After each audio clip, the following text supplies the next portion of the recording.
This episode of The Biggest Table is brought to you in part by Wild Goose Coffee.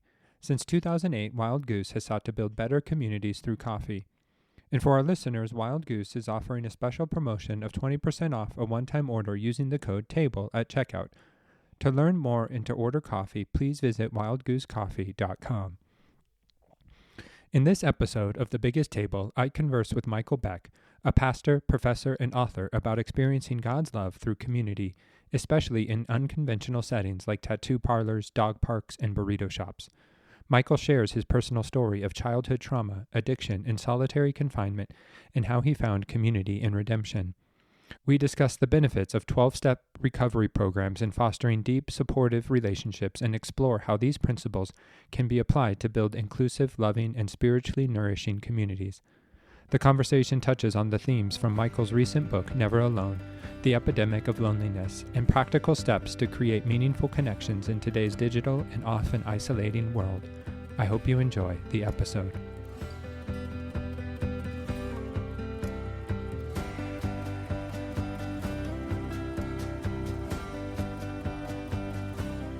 Hello, and welcome to another episode of The Biggest Table. I am your host, Andrew Camp, and in this podcast, we explore the table, food, eating, and hospitality as an arena for experiencing God's love and our love for one another.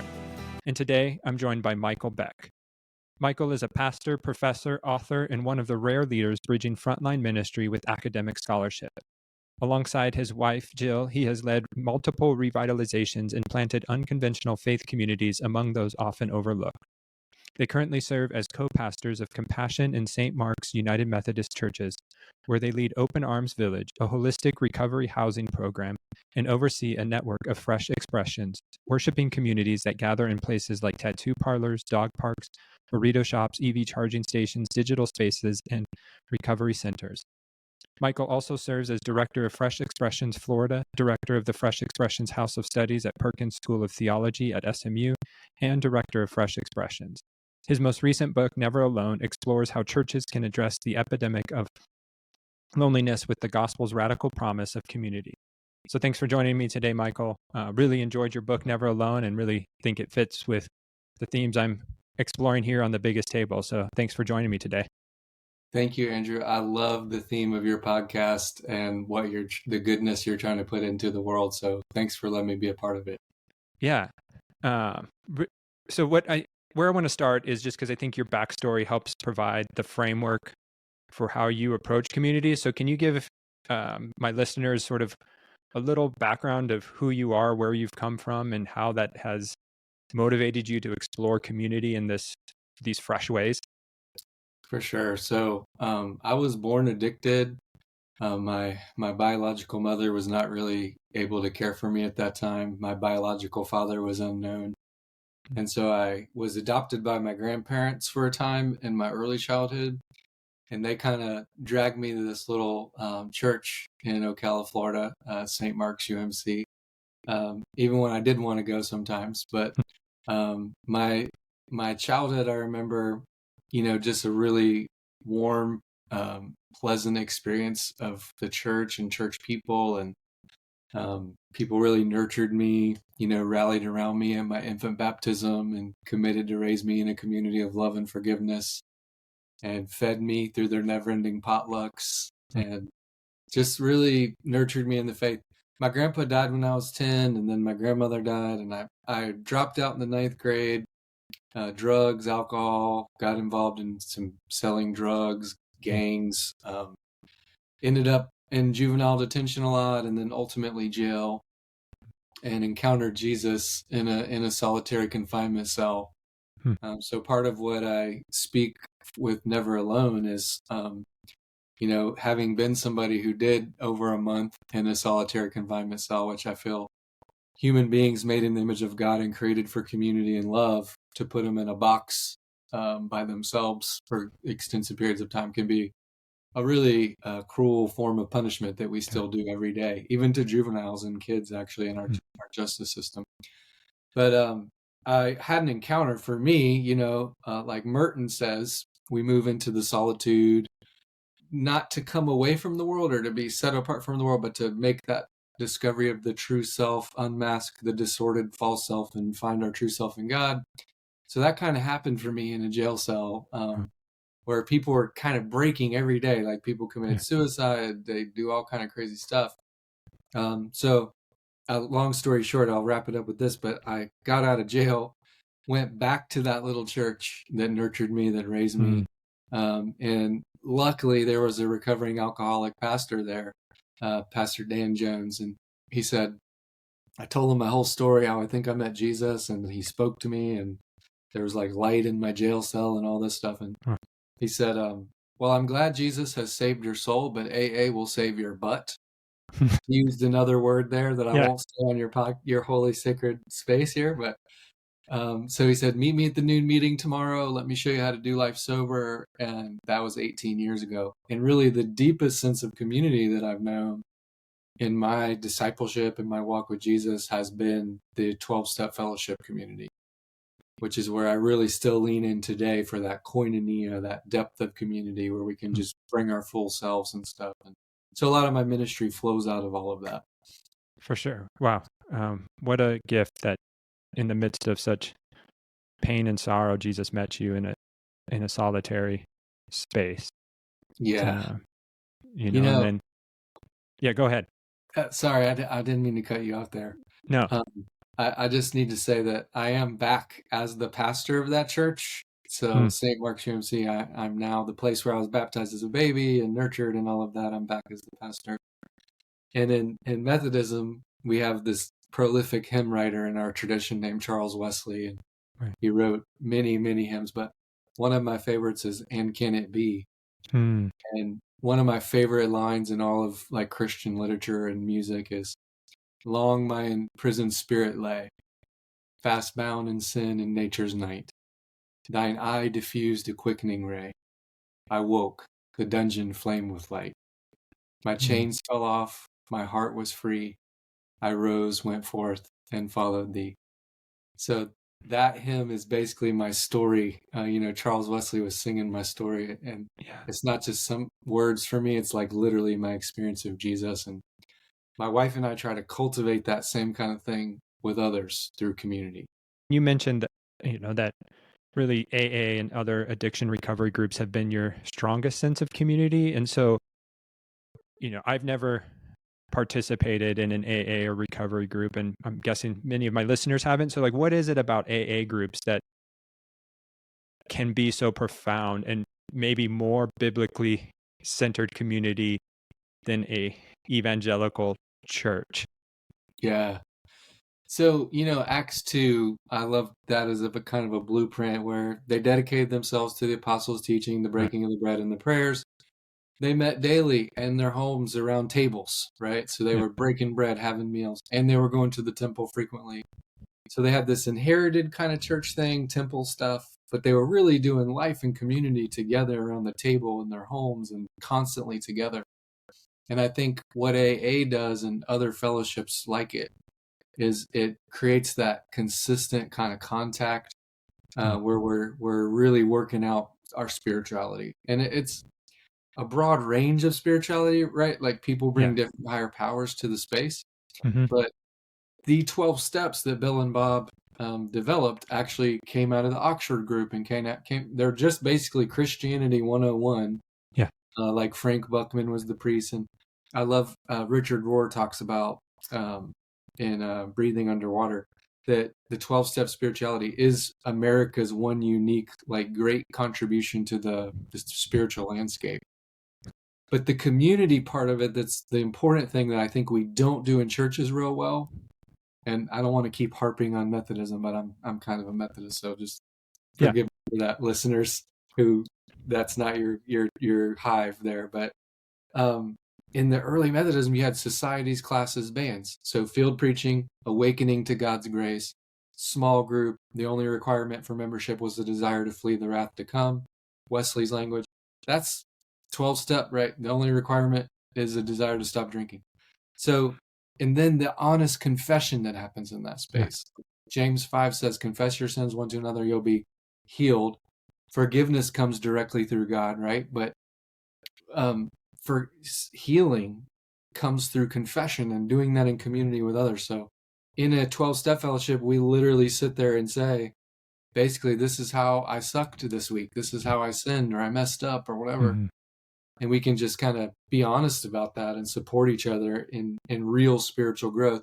Where sometimes I feel like in a church you come, you do this service and you sing some songs and you maybe do a Bible study together and you have some koinonia there.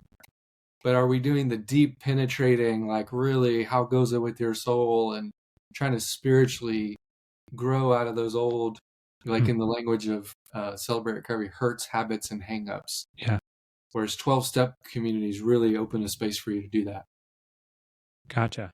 So, yeah, because there is a lot of intentionality with the 12 steps, and there is, I like the idea of steps because there is the process.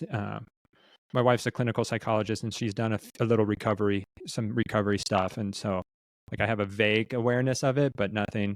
But many people have talked about how AA might be closer to biblical community than a lot, and some of it's the intentionality, but like you said, it's that confessing of sins and saying, hey, I messed up. But it's also that realization you're in the midst of people who recognize their lowness, and that maybe that can help too. Whereas in Christian community or small groups, we can pretend a lot. Yeah. Absolutely. Yeah. And then we're hearing a lot of talk too then about this loneliness, this epidemic of loneliness we're experiencing, and the detrimental effects of social media and technology on belonging. You talk about Jonathan Haidt's book, The Anxious Generation, which is a great book to sort through and think through. We have a 6 and an 8-year-old to think through how we want them to approach technology. But how is then this epidemic impacting Christian community, and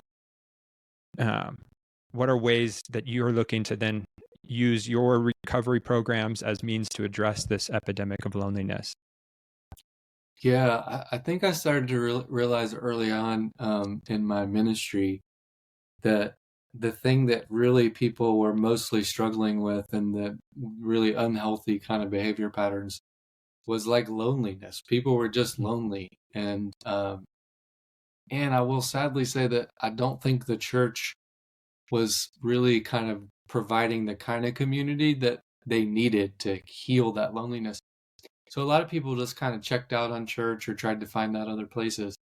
I live in this weird world where it's like I'm a pastor, but I'm also a professor. So I'm a graduate instructor of sociology at the University of Florida.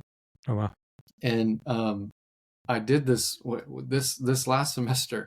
We had like the TikTok, went away for 2 or 3 days. I'm not personally really invested in TikTok, but my students are very invested in it, right? And I was watching like that. We do this on Tuesdays. We do kind of a conversational, they'll practice a philosophy and we share about it. And I also do church in a rehab on Monday nights called Higher Power Hour with people that have substance abuse, chemical dependency kind of stuff. We do church there. And I was watching these young people like literally detoxing, like having all the same symptoms, right? So there's something, I'm all for online church. Let me say this so I don't get, crucified by the online church people. We do some online stuff. We did a church, VR church for a long time. And so I believe you can form community in digital space. But we have to hold that with the data, beside the data that shows that for a lot of people, they use technology not in a way to kind of create community, but to create maybe kind of a counterfeit community. Right. And in Never Alone, I try to talk about the long history of that, right? Because you go all the way back to like Genesis 1, 2, and 3, and then you have Cain and Abel, and then you have Cain fleeing over to Nod, a city where they build these instruments, and the first musical instruments and the first like city technology takes place, bronze tools. Yep. And they basically create a counterfeit community to like live life apart from God.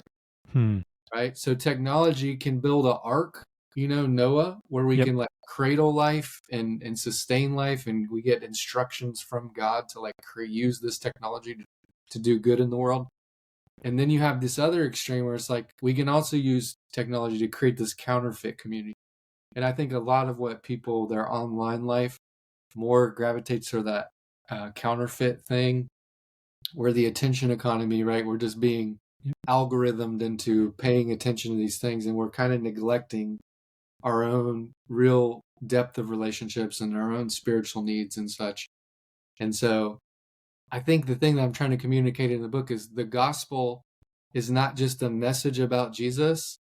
That's part of it, right? But it is actually a community that we're offering. Right. Like we're baptized into a community. And the good news is that when you come into relationship with Jesus, when you accept and embrace that, you come into a community that is his body. Yep. So our proclamation's been kind of shallow and collapsed, like, hey, accept these propositions about Jesus, and go to heaven when you die. And that's really not his message at all. It was like, No. come follow me. Like, are you weary and burdened? Come and yoke with me. You'll find rest for your soul. And his good news involves this kind of community life. Yeah. No, because you mentioned a few times that throughout the book that our salvation, our redemption is communal. Yes. Which, American ideology and our values, many of them, just to put it bluntly, are anti-gospel, whether it's the pursuit of happiness or individualism or, fear of missing out. All of these ideologies that are shaping who we are not leading us into this communal life that, God originally created us to live into. And so then, you mentioned then that as we're making evangelistic strategies, we're actually asking the wrong questions that people are no longer wanting answers to. And so what have you found? Like, can you explain that to people? Because, I feel it. I felt it, working in evangelical churches and, what we wanted, how we talked about evangelism. But like, help us unpack that, so that we can ask the right questions that people want answers to. For sure. I gotta just share like an illustration of this. That's at the University of Florida. We have this big place called Plaza of the Americas, and all day long, hundreds of students are gathering out there throughout the day, gathering on blankets, doing yoga or having diary time where they're journaling together, or some of them are having Bible studies, doing improv, playing instruments, just pretty much all the things you can do. Yeah. There's a gentleman who shows up almost every day, and has a bullhorn, some signs, the standard kind of repent, believe sequence kind of thing. Yep. And he stands out there and proclaims his version of the gospel. And it's actually not cringy, some of the how he's presenting it. It's about love. It's about God's love and God reaching out in love. And I've stopped and just listened, and I've never really seen a student stop and engage him in a conversation. And maybe they are, and I'm just not seeing it. But if he would just put that bullhorn down and go sit on the blanket with some of those students, he would hear them talking about spirituality and talking about the joys and the struggles of life. And if he would just ask some questions, he would find that they are actually developing church and community right there in those blankets. Yeah. So I think one way we present, I consider myself an evangelical. I'm almost scared to use that word in this climate, but right. I want people to know the gospel of Jesus. I want them to experience communal life in Jesus the way that I have. That's turned my world, right side up and changed my life. I want people to know that. And I think we need to do that in a trauma-informed way, knowing that most of what people see as evangelical has actually been very harmful in their life. Some of the research shows 1 in 3 Americans have experienced religious trauma. And we've been able, in like a Constantinian Christendom mode of church, to do the, monologue presentation. Here's what you need to know. Now respond to it intellectually. Whereas Jesus was really a dialogical preacher, right? He asked, 307 questions, and he invited people into stories, and he would share the story. And he basically planted his church around a table. And this is why I love your podcast. Because he was just going around throwing dinner parties, right? Yep. He was inviting people to have meals together, and they were like sharing life, and the guest list was sketchy. It anybody was invited, and the religious leaders criticized them because of that. They're like, this guy eats with unclean hands. He has bad table manners. He's not doing the ritual cleansings, and look at the people who are at his table, sinners, tax collectors. Yeah. But that's basically how he started the church, is around food and tables and community. And in that relational kind of space, people's lives were transfigured. So what we do with like a fresh expression is we do a lot of dinner churches, which is specifically just church around the table. But we do it more dialogical than monological. Yep. We'll do a quick little clip from like a Jesus story, and then we'll share that, 3 to 5 minutes, and then we'll ask some questions. Or we'll start with, like in Tattoo Parlor Church, we go around, everybody shares the story behind their tattoo.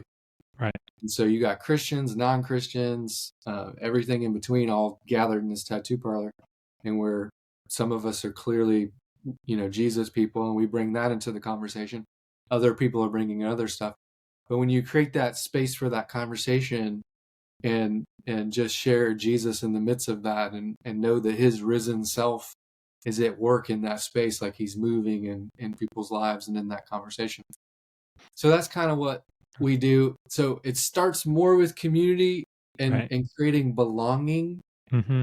And then believing comes at the pace of grace for every person, and maybe never at all. Yeah. And so some people that participate in our fresh expressions, I could name several right now. They self-proclaimed atheists, right? But they show up every week. They're part of the community. They help make coffee. They do stuff. They set up. So creating that space for belonging where people can know that koinonia, and then we just watch the Holy Spirit work on people as they whatever pace, the Lord is working in their life and calling them to himself. Wow, there's a lot to unpack there. It's beautiful. It's great because it is like, because one other thing that stuck out to me, and I've heard other people mention it, like David Fitch has mentioned it, of like this idea that we go into the world as guests, not as hosts. And I think what you were mentioning, a lot of our preaching, or we want to teach people into the kingdom, and so we're hosting, we're in charge, but the posture of a guest, changes it, where, like you said, you can listen to the stories, you can see the Holy Spirit being the true host and hosting and making people and guiding people into their discussion. And so I think that's just such an important posture for us to take, where it's we go into the spaces people are as guests, not with the answers, but maybe willing just to listen. Right. Yeah. The end of the home field advantage, right? Like, yeah. What I try to teach our team, a lot of how we go about this is centered in Luke 10, 1-9. So for our listeners, that's where Jesus sends them out 2 by 2, the disciples, the apostles. They tells them, travel light, leave your stuff behind, go. It's going to be dangerous. There's sheep among wolves out there. Find the person of peace. And that person's peace will rest on you. Your peace will rest on them. There'll be a peace exchange. Do life at their table. Eat whatever's set before you, right? And then heal, bless, proclaim the kingdom. That's his. It's his church planning strategy. It's his changing the world strategy. Right. So it's not about hospitality. I like to teach our team. It's about guestitality. And you are the recipient of grace. You're the recipient of peace. You're the recipient of the hospitality of the people that you're sent to. So our whole thing is like, who are the persons of peace? Like the director of the rehab that lets us come in on Monday night in her facility and do church, or the tattoo parlor shop owner who lets us come in and do that, or our burritos, Tijuana Flats, where we have our burritos and Bibles, the manager who lets us come in the store and have Jesus conversations and eat burritos. Those persons of peace, they're hosting us, and then our job is to be good guests. Yeah. And for so long, the church has just been able to play host and, come to us, our building. We're doing hospitality team teachings, right? You go through the hospitality training and you get to be on the hospital. And we should still do those things. And the Fresh Expressions way is not saying, let's not do inherited traditional church. Right. And we're saying we need both and. We need temple and table. We need both. But a lot of Christians just don't know how to do the table thing or that second piece. We've just been able to invite people and say, come to our stuff. And all the greatest blunders of mission history have been with that idea, right? Like, Yep. we have the stuff, we have the resources, we're going to go. And then you get like the replacement model of mission, which is conquistadors literally coming in and like wiping people out, or the ennoblement model of mission, where European Enlightenment culture, we're going to go ennoble all the other, inferior people out there. Those are really just harmful, bad things, where Jesus' whole way was, you go empty yourself, right? Right. Kenosis, listen, build relationships, and through that, at table and healing each other, the kingdom manifests through that. Wow. Again, there's so much goodness about the community you're talking about, because it is, if we're going to think through what it means to belong in this culture, like, we're going to have to change the way we do it, and we're going to have to listen, because like you said, Jesus built community around tables with misfits, and he invited all to the table. And so I was reflecting on your book, and I was like, okay, like, it seems like Jesus's story and invitation is an exercise in how to sit at tables with people who we vehemently disagree with and yet are still willing to love.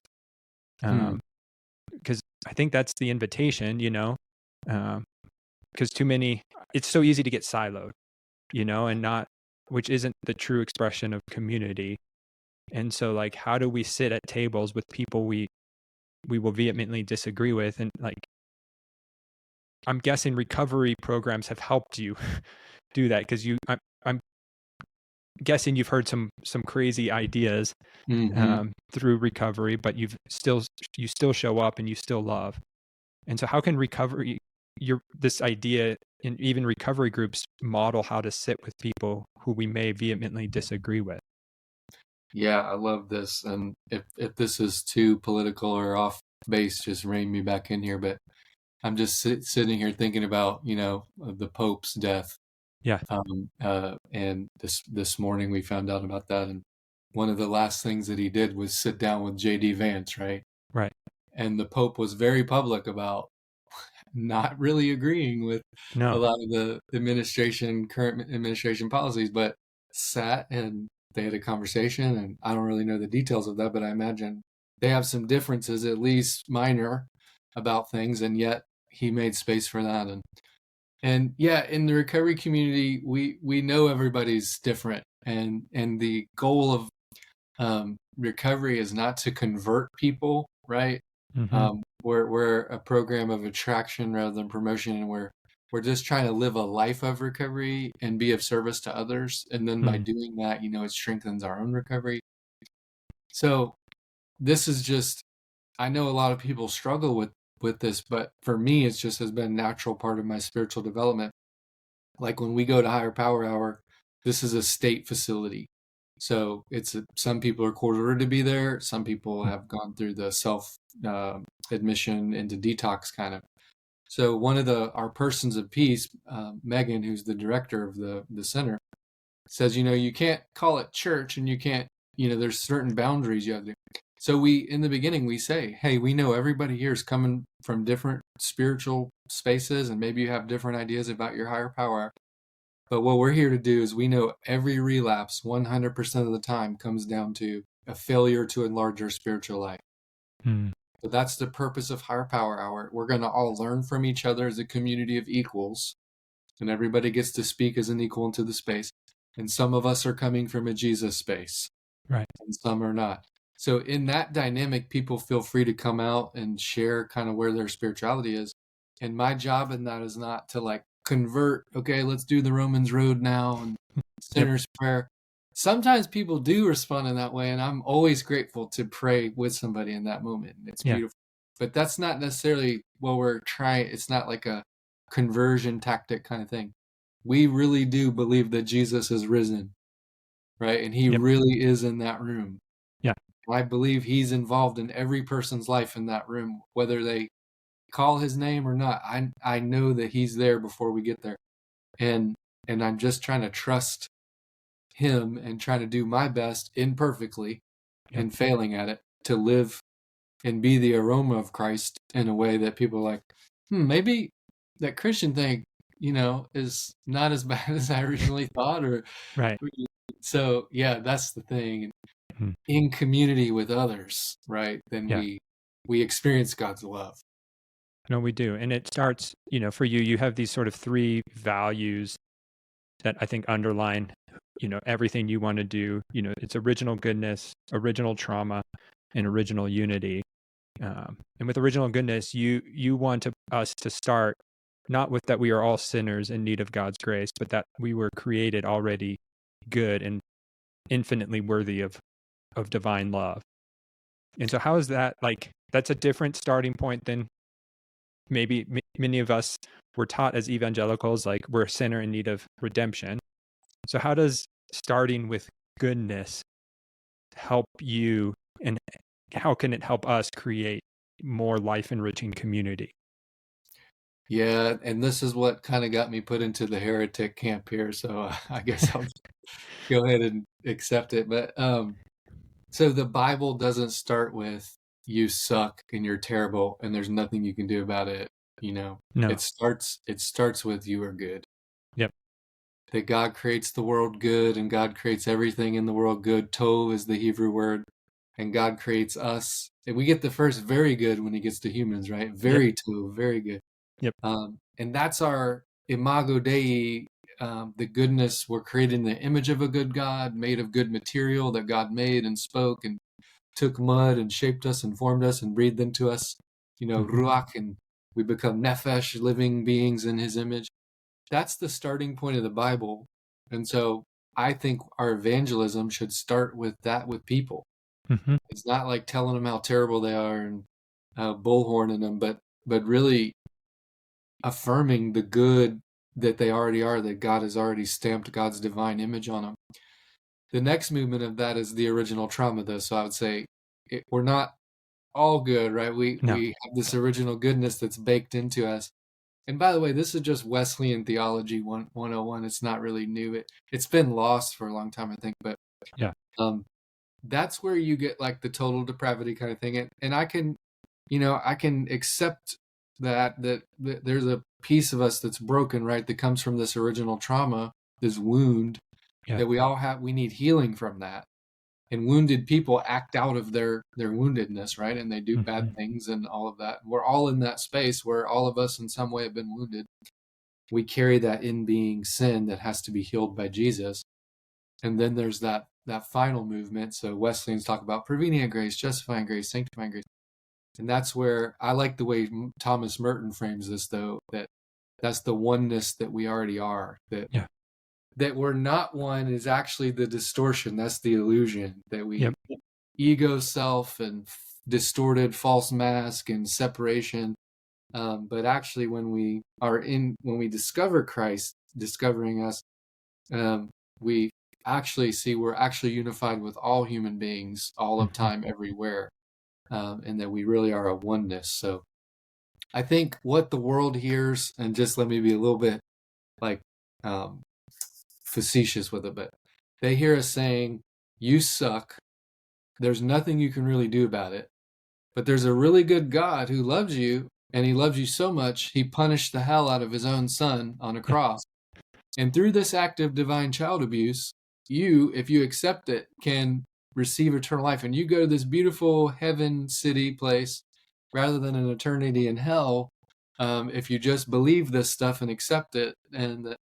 And I don't think that divine child abuse is happening on the cross. I think we're seeing a crucified God on the cross. We're seeing God himself take all the pain and sin of the world into his own body and breaking its power and giving us resurrection life. So there is good news in that. It's the way we framed it and presented it. Is I start with the goodness that people are. And most of us, especially recovery people who we know we got issues, right? Right. We don't need anyone to help us convince us of that usually. No. We need a healer, and we need to find the goodness in ourselves. Usually forgiving ourselves and self-compassion is usually a big struggle for a lot of humans. Yeah. And so we can create space where we can affirm the goodness of people, right? It's the Yep. kindness of God that leads us to repentance. Yep. We love because he first loved us. So what if we create communities where people can find their own goodness and Mhm. respond in that way rather than, oh, punishment, going to go to hell. Like the good news for me is Jesus came into my living hell. I Yeah. was already in hell. I was already separated from God and myself in the world, and he pulled me out of that. And I think that's the experience of a lot of people. So the good news of that is that Jesus offers us that now, right? Right. No, for sure. Because you quote Thomas Merton of like, Christian love isn't about the will to love, but it's about accepting the love that already is there. I think I'm Yeah. paraphrasing it, but it is. It's not willing myself to love, but it's recognizing the love that is inherent in God through His creation, through other people, through His church. So if I can experience that love in some way, and it can rid myself of this performance-based Christianity, Yeah, and yeah, go ahead. absolutely. And I feel like actually science validates the original goodness of human beings. So I do a lot in the book with like the concept of compassion, Right. a sensitivity to suffering and self and others with a desire to alleviate and prevent it. And if we look back, early hominids, right, we see massive injuries and wounds and debilitating diseases. And even early hominids had the capacity to care for each other and to be compassionate. So you see healing in the bone record of people that would have been debilitated. And Hmm. human beings, Charles Darwin said, sympathy is our greatest instinct. Hmm. Not he wasn't the survival of the fittest guy. That was Herbert Spencer who came along later, right? But Right. he actually did a lot with emotion and that human Hmm. emotion and the ability to feel empathy and care for one another and love each other is the defining thing about human beings. And all species have this to some level, but humans are in a way like wired, our brains, our physiology, everything, fight, flight response, the vagus nerve, that's where compassion happens. So we're Right. literally designed to care about each other and to love. That's good, right? So Yeah. if science is saying we're good and the Bible's saying we're good, and why do we measure ourselves by our worst mistakes in life or by our bad stuff? The cumulative goodness of most people I know, right? Like most of us every day, we're trying to do kind things for people that nobody sees. Yep. We're trying to help people. I think most human beings are like that. But then, and obviously there are always exceptions to the rule and there's evil and there's demonic, like I believe in all that Yeah. stuff. But for the most part, most people I know are actually good because we're created in the image of a good God and we're trying to live that out. And we want to take those big mistakes or those big failures and define ourselves by that. And the world does that, right? Yep. Cancel culture and all this stuff. We don't need to be doing that as the church, right? We No. we need to help people find that worth and that affirming that goodness and see how God can help that flourish in us. No, it is. And community feels like such a needed gift that we can offer the world, and yet such an impossible task. Mm, Right now, given the climate, and that we don't want to sit with people, like we demonize the other side, and so where I can affirm my goodness, I can be quick to disaffirm the goodness in other people, like, oh, you said that, you must be a horrible person. Like if you voted for the wrong party, you're not part of this. right. Um, and so, you know, again, if this gift of Jesus is learning to sit with people who disagree, we disagree with, like what role does boundaries play? Like how do we cultivate a safe community, um, given, you know, trauma too, like, Yeah. because we bring our trauma into it and we're going to hurt other people. And so we want to provide a safe holding space to deal with trauma, but also welcome people and have good boundaries. So like, how do you hold boundaries and keep boundaries so that your community can stay safe? Yeah, I love that question. And I don't want to keep drawing upon, 12-step fellowships, but it's kind of, the world that I live in. I know it's Yeah. not the answer to everything, but we just have some really good ground rules, some principles that hold the community together, a clear mission, a clear process, the 12 steps. And then we have the 12 traditions with things like it's not about, people before personalities, just those simple how we're going to function. There's no leader. Every group is autonomous. Those clear kind of guidelines are really helpful to mitigate that kind of damage and harm that can happen. Wesleyan, so we have this thing that we say that comes from Wesley, like do all the good you can, all the places you can, all the ways you can, and do no harm.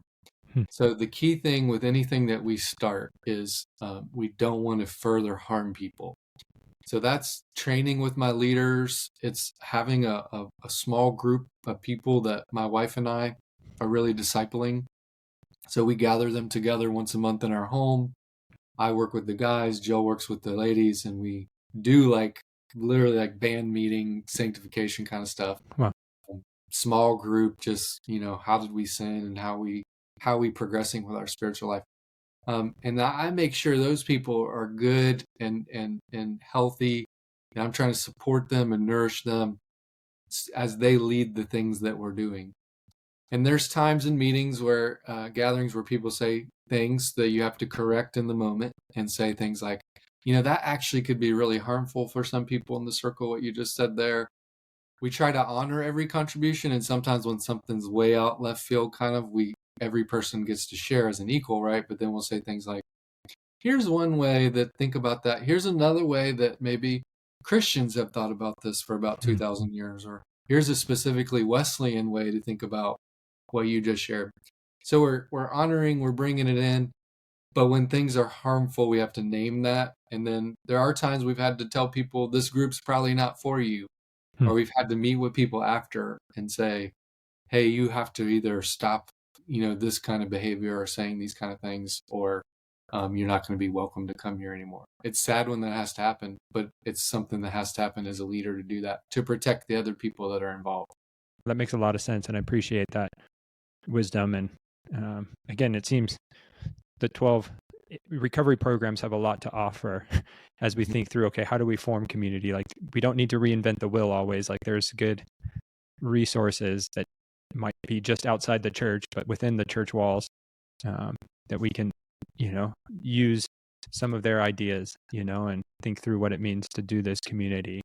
And so for us who are longing for community and wanting something new or different, or just asking different questions, like besides starting a dinner church, or how do you help people just start? Like, where is the starting point? What's a small step that people can begin to take that might help them form and lean into better community? For sure. I think to frame it, in the church, we do a lot of extrinsic motivation.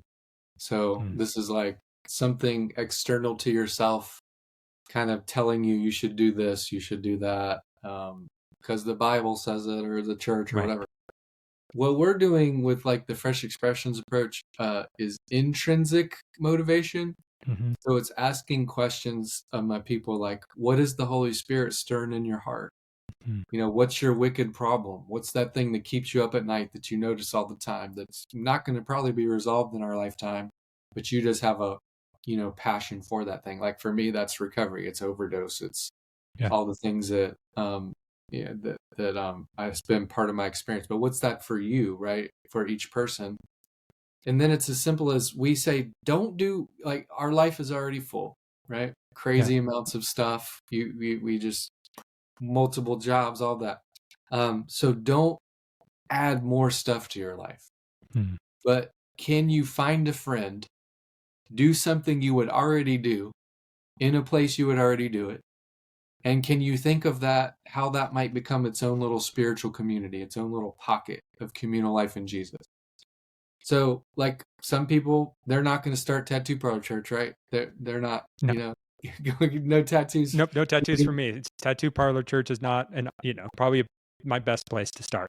Exactly. So that's probably not you, but what do we do? Burritos, I would sit at Tijuana Flats, who has a hot bar and just great burritos. And I would eat that with a couple people, if even it was just us showing up, right? Right.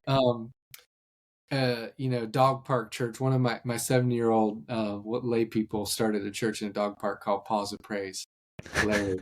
Yeah, and he just gets people who love their dogs, and they unleash their dogs, and they run around and play, and they circle up, and they do a little sermon and a prayer. So what is that for you? Because a lot of people, they're finding some kind of community, right? And sadly, many people aren't, right? Right. That's the other part of it. But doing things you like to do together, practices that come together. Can you find a friend or more, or couple, do something you like to do together, share your faith as part of a larger picture of life together, and make it not weird and not sketchy, and just do what organically is happening in the room. So that's kind of, I think any human can do this. And the other part of this is like Jesus equipped and gifted every priest in the priesthood of all believers to do this. We've made this so overly complicated, and there's like church planner people, and then there's professional priests and pastors, and none of it is faithful to the design of Jesus' church, right? He took everyday, ordinary people, empowered them with the charisma, the simple treasury of Jesus stories. Yeah. Go out and share those, do life together around the table. It's any human can do that. You don't have to have a master's degree in divinity or any of that. So I think that's the starting point. Just get a couple people around some hobby, passion, interest, something you like to do. Identify some third place you like to do that in, or maybe it's your home or your work. Get together, do that, and then find out what spiritual elements you could introduce as you go along, or what the community is comfortable. Yeah. And then taking that posture of being a guest, not coming with a plan, within a few weeks, the X, Y, and Z are going to happen. But I think just this open-handed posture as you're inviting us into of, okay, Spirit, where are you working? What am I supposed to cooperate with you in? And then what's not mine to bring to this, community? Yeah, exactly. No, I love that, and I love finding those places you're already venturing into, because like you said, we don't need to add more. We probably need to subtract a little bit, but where are those places we're already hanging out? And where can you find maybe a little more community or be a little more intentional? Absolutely. And just listening to stories. I think sometimes listening to another person's story can be a profound act of love. Yeah, I think the coolest thing that we teach in the Fresh Expression movement is this thing called the listening first journey, or the loving first journey, some call it. But it's just the basic spiritual practices of Jesus, right? So you listen to God, to the community. You love the people around you and serve them. Some people want to kill the word serve because it comes off as whatever, but it's really just loving and building community. As you build community, learning each other's names, stories, getting to know each other, spending time together. Time is the fertilizer of good relationships. So just consistency of getting together. Then you explore spirituality, share Jesus, discipleship, whatever you want to call that component. Some people get freaked out about that. So that can be many things, right? It can be, some communities are ready for a Jesus story, and they're like, hey, we know you're a Christian, so tell us some stuff that Jesus said and let's talk about it. But sometimes it's like a poem that we just read the poem and we talk about it together. Or I'll literally sometimes take out my phone and have like a playlist for every state for like homegrown musical artists in each state. Okay. And I'll play a song and we'll talk about what's the spirituality of this song. Does anybody hear anything spiritual out of that? So people think, oh, it's now we got to do some sermon or something. Not always. It can be all kind of different dimensions that happen there. Like our tattoo talk is kind of the sermon when we do that in tattoo poetry. Right. But then after you do that for a while, church, you really start to have koinonia, and then you are baptizing people, or you're having the Lord's Supper for whoever's interested in that, or where like those more formal kind of church elements start to become part of that community. But yeah. Sorry, that was a really long answer. No, it's a great. wanted you to touch on that loving first journey, because I think it does provide a framework for us to think through how to do this. And it does get tricky as we build relationships of how do we bring in the spiritual. But I think if we believe that the Spirit is working and that Jesus is alive and working in this world, in every person who he created in his image, then they're doing something that brings them alive, and so how can you start having spiritual conversations that maybe not introduce Jesus right away, but at least get them thinking about what's stirring inside them. Yeah, And how is their body responding, exactly. I live in Flagstaff, Arizona, which is a big outdoor place. We live near Sedona. And so we love to hike, and so like hiking makes me feel alive. And so it's like, how do you help people see, okay, how does hiking help me connect with God or connect with the spiritual world in different ways? And so, yeah, I think there's ways to do it. It just, we get frightened and we don't want to be weird. And we don't want to break the relationship. Right. And so, but to take those steps is a challenge, and to own that. Yeah. Do you do like a hiking church, hiking fresh expression, or Not yet. Not okay? yet.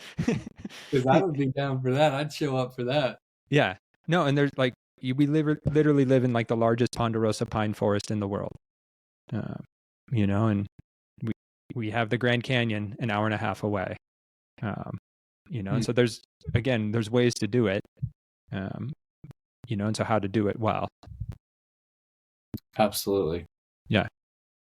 That's exactly the kind of thing that, that other people can connect around. And yep. Yeah. Yeah. Or I just connected with, he's another podcaster down in Phoenix, but his brand is called Communion Wine Co. But he'll do wine tasting events at local wine bars and then have spiritual conversations with the wine tastings. And it allows, people, and he has ways for people to ask questions anonymously, but can have different discussions centered around wine and spiritual conversations and stuff. And so we're trying to figure out a way to do one in Flagstaff just to, connect the two of us, but then also like, okay, like this is a fun way to connect with people. Yeah. In different ways. Yeah. And every time you do that, right, you create a little pocket of community that can heal people's lives and make one little, dent in the epidemic of loneliness and isolation that is killing people every day. Yep. Absolutely. Yeah. Well, Michael, I've loved this conversation, and it's a question I ask all of my guests as we begin to wrap up, just because it's a good summary question. What's the story you want the church to tell? I think the story that I want the church to tell is that there is resurrection and death. And I think we need to come to terms with the fact that church as we have known it is dying. And that's not a sad story. It's a joyful and hopeful story. Because there were wonderful things about the church that no community of people across history have done more, like to shape the world into a more loving, just, equitable, world than followers of Jesus. But there's also some things that were really limiting and cause a lot of harm, and the power structures and the hierarchy and those things have really damaged. They're kind of a blemish on the face of the bride of Christ. So we have an opportunity right now to kind of sit in that and watch Jesus bring something new out of the ashes. And so the story I hope that we can tell, I just get kind of bummed out. All the stories everywhere I go, denominational spaces mostly, but it's like, we're dying, decline, membership. We're, after COVID now, it's even worse, blah, blah, blah. Yep. And it's true. I mean, we can't sugarcoat that. The data is there. It shows that. But it's also, I think God's doing something in the midst of it. Yeah. And things like gathering people at tables and sharing Jesus and ways that connect with people where they do life. I think that's really exciting stuff that the Holy Spirit's up to in the world. No, for sure. I love that. Yeah, because it is a challenging time, but like you said, if we truly believe in the Easter message, which we're recording the day after Easter, Right. then we have to believe that out of death comes resurrection. That God can always make things new. And it may look different, and we may have to give up what we once held dear, but all shall be well. Yes. Amen. And then some fun questions about food to wrap up too. Just because since I love food, some fun questions. It's always fun to hear people's different response. So, what's one food you refuse to eat? Brussels sprouts. Okay. Why Brussels sprouts? Makes them anyway, but they're good for you. They are good for you. I don't know if I was traumatized as a kid. I don't know where this comes from, Andrew, but I'm like, just the thought of them. Maybe my grandma tried to make me eat them when I was little. I don't know. Fair enough. There's a lot of trauma surrounding Brussels sprouts, probably because grandmas boiled them to death and they turned mushy and disgusting. Yeah. And then tried to make us eat them. Yeah. Okay. Fair enough. Yes. Deep fried Brussels sprouts are delicious, but anything deep fried is usually delicious. So doesn't that take the health element away, or? Probably, but Okay. Then on the other end of the spectrum, what's one of the best things you've ever eaten? Oh man, that's so hard. I'm a foodie. I guess since I've done church in a burrito place for like 12 years, I have to say that I will, if I died in a taco or burrito in my hand, I'd be a happy man. Awesome. Well, that perfectly segues to my last question, because there's a conversation among chefs about last meals, as in if you knew you only had one last meal to enjoy, what would be on your table? And so if Michael had one last meal, what would be included in his table? Dang it, this is going to kind of contradict what I just said, but if I could have a perfectly made piece of lasagna where the ricotta, fluffs up like a little blanket and it's layered and solid, I think if that was my last request for a meal, I would go with that. That does sound delicious. Do you have a favorite lasagna recipe or place to get, like, where it comes close, or is this an elusive dream you're always chasing? It's definitely my wife's lasagna.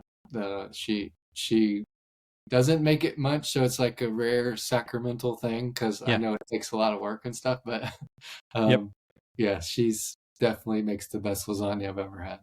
That's awesome. So shout out to Jill Beck. There you go. Perfect. Michael, I've really enjoyed this conversation, and if people want to connect or learn more about Fresh Expressions or your work, where could they find you? For sure. So I have a website, michaeladambeck.com is probably the easiest way to connect. I also do Substack. So our Substack is called Passional Church, Michael Adam Beck. And I do kind of just a weekly little reflection and do a lot of stuff there in the Substack. So awesome. And then all the normal stuff, Facebook. I'm trying to make my way into Blue Sky, and so y'all come join Andrew and I in Blue Sky. We're trying to make it happen. Move my way out of Twitter, but yeah. Yep, I hear you. And also make sure to buy Never Alone, which is a great book. It really outlines, what we've talked about, but gives you some great stories, great ideas, and a framework to think through community.